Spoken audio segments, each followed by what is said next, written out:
All right,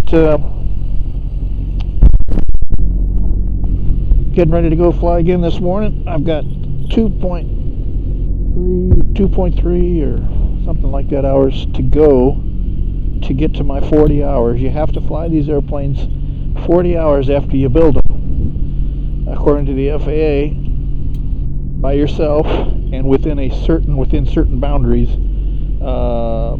You can only go so far in different, just so many airports you can go to. For testing purposes, to make sure the airplane's safe. And once you get through the 40 hours, which I'm at 37.7, so 2.3 to go. Once you get to the 40 hours, then you're legal to go. You can go wherever you want then, and then you can start carrying people too. So I'm trying to get to 40 hours, hopefully maybe even today. Put a flight plan in. I'm going to go down from my place here to a place called Tri-City, little airport south of here, about, 12, 15 miles.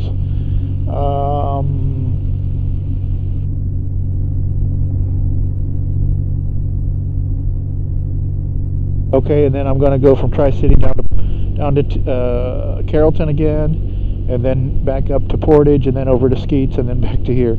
Just basically killing time. This flight time calls for, it's saying, an hour and 15, 20 minutes, something like that. But I'm going to do some touch and goes at each place, some landings at each place, each stop, just so I can, build time, and more landings the better. Help to get proficient in the airplane and learn the airplane. So seatbelts are fastened, the canopy's latched 3 ways, the taxi light will be coming on here momentarily. I did set the altimeter 3003 this morning. Time for the electrical check. Battery 1 and pump 1 off.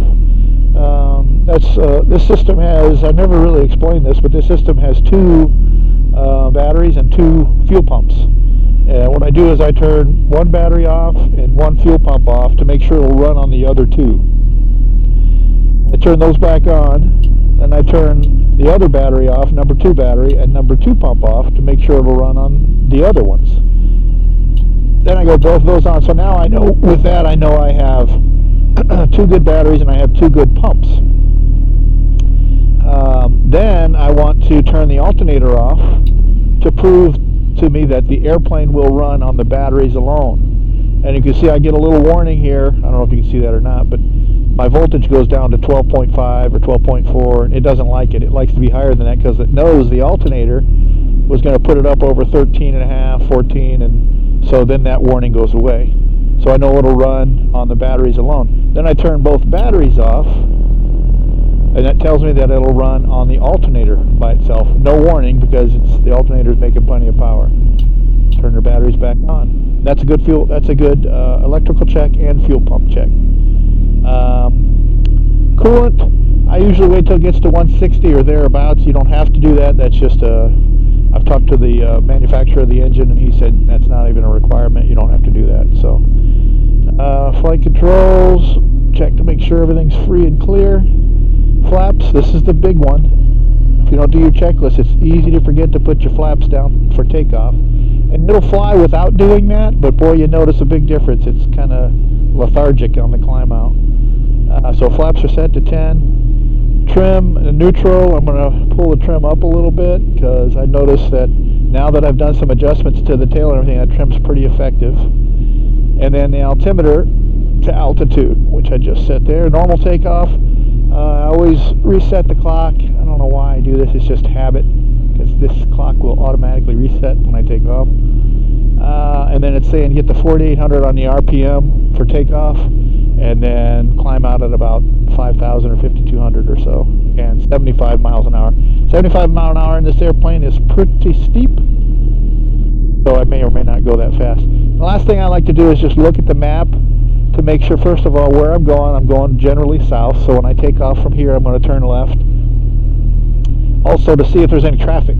This map will show you traffic around, and then I've got a little traffic indicator here also, and it shows no traffic. So with that, we're all set and ready to go. Tri-City. And you know what I'm going to do before we go even? I'm going to just set up my frequency, because I see Tri-City is 22.9. So I'm just going to put that in the radio. 22.9, so I know when I get there I'm ready. All I got to do is just flip the radio to the other frequency. And I can talk to them. 22.9. The other frequency I'm on is Akron's approach control. Cleveland approach, but it's for Akron down there.